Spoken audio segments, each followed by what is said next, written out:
और अब वक्त है आज़ादी का सफ़र का। आज़ादी के सफ़र के आज के एपिसोड में हम चटगांव शस्त्रागार छापे और महान क्रांतिकारी मास्टर सूर्य सेन को याद करने जा रहे हैं।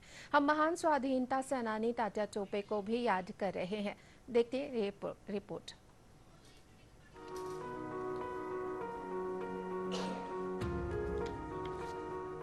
18 अप्रैल 1930 को मास्टर दास सूर्यसेन के नेतृत्व में क्रांतिकारियों ने चटगांव शस्त्रागार पर धावा बोला। सूर्य सेन और उनके साथी स्वतंत्रता सेनानी इंडियन रिपब्लिकन आर्मी नामक राष्ट्रवादियों के एक क्रांतिकारी समूह में शामिल थे, जिसका विश्वास अंग्रेजों से लड़ने के लिए ताकत के इस्तेमाल में था। इस समूह में गणेश घोष, लोकनाथ बाल, अंबिका चक्रवर्ती, हरि गोपाल बाल, अनंत सिंह, आनंद प्रसाद गुप्ता, त्रिपुरा सेन, विलास डे, विधु भूषण भट्टाचार्य, प्रीति लता वाडेदार, कल्पना दत्ता, हिमांशु सेन, विनोद बिहारी चौधरी, सुबोध राय और मनोरंजन भट्टाचार्य शामिल थे।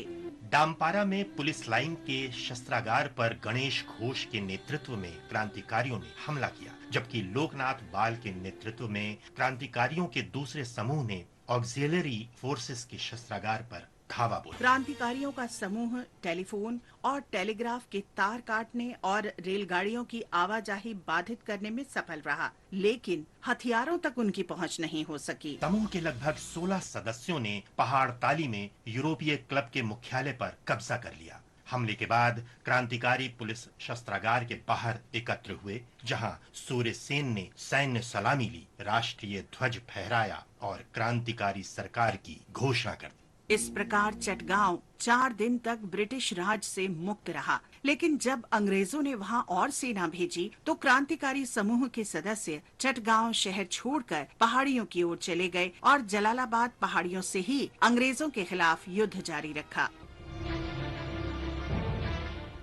आज हम स्वतंत्रता सेनानी तात्या टोपे का भी स्मरण कर रहे हैं। 18 अप्रैल 1859 को ब्रिटिश शासन ने उन्हें फांसी पर चढ़ा दिया था। 1857 की आजादी की पहली लड़ाई के सर्वाधिक उल्लेखनीय जनरल में से एक तात्या टोपे को औपचारिक सैन्य प्रशिक्षण नहीं मिला था, लेकिन स्वाधीनता संग्राम के सर्वाधिक प्रभावशाली जनरल के रूप में सबने उनका लोहा माना। तात्या का जन्म 1814 में महाराष्ट्र में पुणे में हुआ था। उनके पिता पांडुरंग राव टोपे कानपुर में बिठूर में स्थानांतरित हो गए, जहां तात्या नाना साहब के नजदीकी मित्र बन गए। तात्या राव साहेब और रानी लक्ष्मीबाई के भी निकट संपर्क में आए।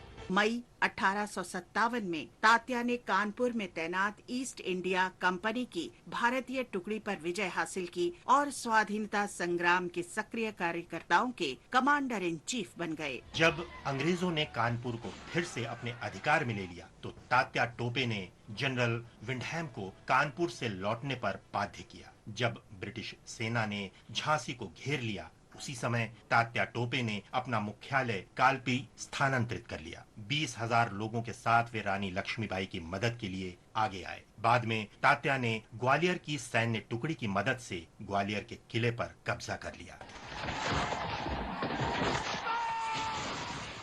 तात्या गुरिल्ला युद्ध प्रणाली में कुशल थे। इसी कौशल के बल पर राजस्थान, मालवा, बुंदेलखंड और खानदेश में 10 महीनों तक अंग्रेजों की पकड़ में आने से बचते रहे। ब्रिटिश सेना ने जंगलों और पहाड़ियों में लगभग 2800 मील तक लगातार उनका पीछा किया, लेकिन वे पकड़े नहीं जा सके और आखिरकार 8 अप्रैल 1859 को उनके विश्वसनीय मित्र मान सिंह ने उन्हें धोखा दिया और वे पकड़ लिए गए। तात्या को दोषी ठहराया गया और 18 अप्रैल 1859 को शिवपुरी में उन्हें फांसी दे दी गई। बलिदान के बाद भी तात्या आख्यानों और लोक गीतों में जीवित है। महान शहीद तात्या टोपे को हमारा नमन।